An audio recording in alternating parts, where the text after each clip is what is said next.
আসসালামু আলাইকুম এভরিওয়ান। তো চলো বেশি কথা না কইয়া গল্প শুরু করা যাক। মাহি, আমার একটা কাজ করতে পারবে?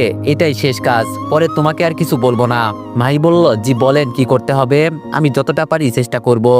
আমি বললাম, দেখো তোমার সংসার আছে, স্বামী আছে, তোমাকে আমি বেশি কিছু করব না, আর তোমার ক্ষতি হবে এটাও আমি চাই না। শুধু রিমির সামনে আমার সাথে প্রেমের অভিনয় করবে। ও আমার এক্স বউ ছিল, এজন্য ও তোমাকে আমার সাথে দেখে একটু হলেও চলবে। মাহির স্বামী আমার কথা শুনে বলল, না ভাই, আমি এটা ওকে দিয়ে করাতে পারবো না। আপনার সাথে ওকে দেখলে বুঝি আমার জ্বলবে না? ও তো আমার বউ মিয়া। আমি মাহির হাজবেন্ডের হাত ধরে বললাম, বেশি কিছু করব না, শুধু মাঝে মাঝে একটু হাত ধরবো, এর বাইরে আর কিছু না। ও এখন আপনার বউ আর আমার বোন, ওর সাথে খারাপ কিছু হোক এটা আমি চাই না, প্লিজ ভাইয়া। ভাই ওর স্বামীকে বলল, আমার কারণে ও গ্রাম ছাড়া হয়েছে, তুমি তো সবকিছু জানো। আমার জন্য যদিও একটা কিছু করতে পারে, আমি কি না করব বলো? শেষে আমার কাছে কিছু চাইলো, তবে আমি জানি আমার উপর তোমার বিশ্বাস আছে। ভাই স্বামী কিছুক্ষণ চিন্তা করে বলল, ঠিক আছে, তবে ভাইয়া আপনি কিন্তু আমার বড় ভাইয়ের মতো। আমি বললাম, বড় ভাই বলছো তো, সেখানে তোমার কোনো ক্ষতি হবে এটা আমি চাই না, চিন্তা করো না। ওদের সাথে কিছুক্ষণ আড্ডা দিয়ে বাসায় যেতে লাগলাম। যাক, ভালোই হয়েছে, মাহির বিয়ে হয়ে গেল। এতদিন ওর উপর আমার যতটা রাগ ছিল সবটা কমে গেছে। একটা মেয়ের উপর রাগ থাকে ততক্ষণ পর্যন্ত যতক্ষণ সে থাকে অন্য কারোর সাথে প্রেম করে। কিন্তু এখন তো ওর স্বামী আছে, আর আমার কারণে ওর সংসার ভেঙে যাবে কেন? ওর কারণে বাড়ি থেকে বের হয়েছি, আমার তো ক্ষতি কিছু হয় নাই, যা হয়েছে বেশ ভালোই হয়েছে। আজকে যদি বাসা থেকে বের না হতাম তাহলে হয়তো চাকরিও করতে পারতাম না। আর কাউকে মাফ করা নাকি ভালো কাজ, তবে আজকে মাহিকে মাফ করে দিয়েছি বলে অন্য কাউকে মাফ করব এমনটা নয়। যতদিন পর্যন্ত আমার দেহে প্রাণ আছে ততদিন পর্যন্ত আমি রিমি ম্যাডামকে মাফ করব না, কখনো না। বাসার সামনে এসে কলিং বেল দিতেই বুয়া এসে দরজা খুলে দিল। সোফায় বসে রাধিকা আর রিমি ম্যাডাম কি জানি প্ল্যান করছে। আমি ফোনটা হুদাই কানে নিয়ে বললাম, বলো বেবি।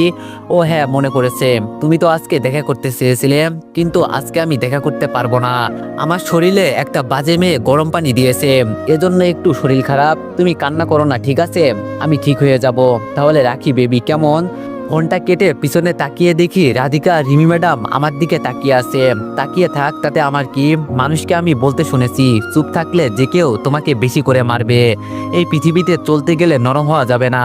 একজন তোমাকে দুইটা থাপ্পড় দিলে তুমি তাকে একটা চড় হলেও দিতে তো পারবে, আর যদি সেটাও না দিতে পারো তাহলে তোমাকে ওরা একসময় মেরে ফেলবে। অনেক সহ্য করেছি, আর না, যতটা সম্ভব এখন থেকে আমিও দেখিয়ে দিব আমি কি জিনিস। রুমে গিয়ে বসতে রাধিকা এসে দরজা বন্ধ করে আমার সামনে দাঁড়িয়ে বলল, তোর আবার গার্লফ্রেন্ড হলো কবে থেকে?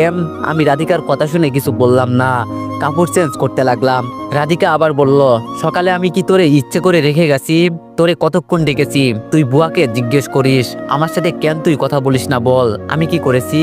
আমি বললাম, তোর উপর আমার কোনো রাগ নেই। রাধিকা বলল, তাহলে আমার সাথে কথা বলিস না কেন? আমি বললাম, আমার ভালো লাগে না, এজন্য বলি না। রাধিকা আমার হাত ধরে বলল, প্লিজ তুই কিছু মনে করিস না, আমার ভুল হয়ে গেছে, ম্যাডাম আমাকে টেনে নিয়ে গিয়েছিল। আমি বললাম, ভালো, ম্যাডামের কাছে যা তো। রাধিকা বলল, প্লিজ রিপাত, আমার ভুল হয়ে গেছে, মাফ করে দে। আমি বললাম, আচ্ছা ঠিক আছে, বাদ দে। রাধিকা বলল, তুই কার সাথে কথা বলে ঢুকলি? বাবু বললি কাকে? আমি বললাম, আমার মাথা শুয়ে কসম খেয়ে বল তুই কাউকে কিছু বলবি না। রাধিকা আমার মাথায় হাত দিয়ে বলল, এই যে তোর মাথায় হাত দিয়ে বললাম আমি কাউকে কিছু বলবো না। আমি মাহির সম্পর্কে ওকে সবকিছু বললাম। সব শুনে রাধিকা বলল, সত্যি তোর মনটা অনেক ভালো, এত কিছু হওয়ার পরেও তুই ওকে মাফ করে দিলি। আমি বললাম, কি করব তুই বল, ওদেরকে আমি শাস্তি দিব? মাহির এখন বিয়ে হয়েছে, যদি এখন ওকে আমি শাস্তি দিই তাহলে ওর সংসারটা ভেঙে যাবে, আর এটা আমি কখনো চাই না। রাধিকা বলল, সবকিছু বুঝলাম, তোর মন যা চাই তাই কর, তবে দেখিস আবার উল্টাপাল্টা কিছু করিস না। আমি বললাম, আর কত সহ্য করব বল, দেখ আমার পিঠের অবস্থা। রাধিকা মাথা নিচু করে বলল, আমি জানি তোর সাথে কিছু একটা হয়েছে, কিন্তু ম্যাম যে এমন কিছু করবেন আমি ভাবতেও পারি নাই। আসার সময় ওষুধ কিনে নিয়ে আসছিলাম। আমি রাধিকার হাতে মলমটা দিয়ে বললাম, একটু পিঠে দিয়ে দে, এখন একটু ঘুমাবো। আমার কথা মতো রাধিকা তাই করলো। রাধিকা রুম থেকে বের হওয়ার আগে বলে গেল, সবকিছু আমি রেডি করে রাখবো, তুই কিন্তু রেডি হয়ে থাকবি সকালে। রাধিকা চলে যাওয়ার পর আমি ঘুমিয়ে গেলাম। রাতে আমি আর রুম থেকে বের হয় নাই। রাধিকা রুমে খাবার দিয়ে গিয়েছিল। আমি বলছি না, আমি রিমি ম্যাডামের মুখটা পর্যন্ত দেখতে চাই না। রাতে খাবার খেয়ে ঘুমিয়ে গেলাম। সকালে ঘুম ভাঙলো ফোনের শব্দে। আমি ফোন রিসিভ করে বললাম, কে? ওপাশ থেকে জোরে জোরে চিৎকার দিয়ে বলছে, কুত্তা, 1 ঘন্টা ধরে তোরে ডাকছি, সবাই রেডি হয়ে অপেক্ষা করছে তোর জন্য, আর তুই এখনো ঘুমাস, তাড়াতাড়ি রেডি হ বলছি। আমি বললাম, রাধিকা আমি যাব না, তুই যা, আর আমি রিমি ম্যাডামের সাথে কোথাও যেতে চাই না।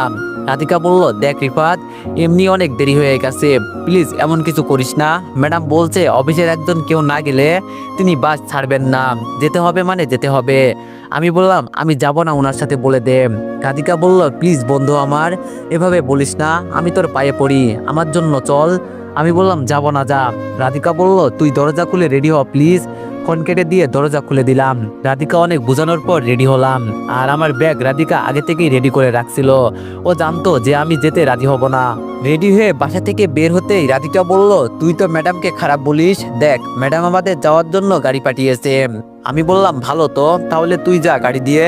রাধিকা বলল, তুই যা মানে আমি কি একা যাব নাকি, সাথে তুইও যাবি? আমি বললাম, আমি যদি মরেও যাই তাও আমি ম্যামের গাড়িতে যাব না। রাধিকা বলল, দেখ রিফাত, মজা করিস না, এমনি অনেক সময় চলে গেছে, সবাই আমাদের জন্য দাঁড়িয়ে আছে। আমি বললাম, দাঁড়িয়ে আছে, দাঁড়িয়ে থাকবে, একজন মানুষের দেরি তো হতেই পারে। রাধিকা বলল, দেখ কথা বলে এখন সময় নষ্ট করা যাবে না, তুই গাড়িতে উঠতো। আমি গাড়ির দরজা খুলে দিয়ে বললাম, তুই ওঠ আগে। রাধিকা গাড়িতে উঠতেই আমি গাড়ির দরজা লাগিয়ে বললাম, তোর কি মনে হয় আমি রিমি ম্যাডামের গাড়ি দিয়ে যাব? আমি যদিও মরে যাই তাও তো যাব না। ড্রাইভার তুমি ওকে নিয়ে যাও তো, আমি আসছি। এই কথা বলে ড্রাইভার চলে গেল। আমি একটা রিক্সা নিয়ে অফিসের উদ্দেশ্যে রওনা দিলাম। অফিসের সামনে যেতে যেতে অনেকটাই দেরি হয়ে গেল। গিয়ে দেখি সবাই আমার জন্য দাঁড়িয়ে আছে। আমি রিক্সা থেকে নামতেই রিমি আমার দিকে এগিয়ে এসে বলল, এই ছোট লোকের বাচ্চা, তুই নিজেকে কি মনে করিস? তোর জন্য সবাই 1 ঘন্টা ধরে দাঁড়িয়ে আছে, যদি যাওয়ার ইচ্ছা হয় তো যাবি, নইলে তোর মতো ছোট লোক গেলেই কি আর না গেলেই কি, অযথা আমাদের 1টা ঘন্টা নষ্ট করলি। সবার সামনে রিমি ম্যাডাম আমাকে ছোট লোকের বাচ্চা বলল, তাও আমি কিছু বললাম না, চুপ করে দাঁড়িয়ে আছি। সবাই আমার দিকে তাকিয়ে আছে। সবাই হয়তো এটা চিন্তা করছে আমার চাকরি চলে যাবে দেখে আমি ওনাকে কিছু বলছি না। আজকে যদি আমি কাগজে সাইন না করতাম তাহলে কোন দিন ওনাকে লাথি মেরে চলে যেতাম। সাইন করে তো ফেসে গেছি। থাক, এইসব কথা এখন আমি আর না বলি। আমাকে অপমান করছে, আমার শরীরের কোনো অংশ তো আর কমে যায় নাই। বলতে থাকুক না, দেখি কতক্ষণ পর্যন্ত বলতে পারে। আমি দাঁড়িয়ে আছি দেখে ম্যাডাম আবার বলল, কিরে ছোট লোকের বাচ্চা, তোর কি যাওয়ার ইচ্ছা আছে নাকি, নাকি তুই আমাদের আরো 1টা ঘন্টা লেট করাবি? এটা মনে রাখিস, তোর থেকে কিন্তু সময়ের দাম আছে। কোথা থেকে যে আসে ওরা, এটাই আমি বুঝি না। ওদের তো দেখতেই মন চায় না, আমার ঘৃণা করে একদম, চিচি ছোট লোকের বাচ্চা।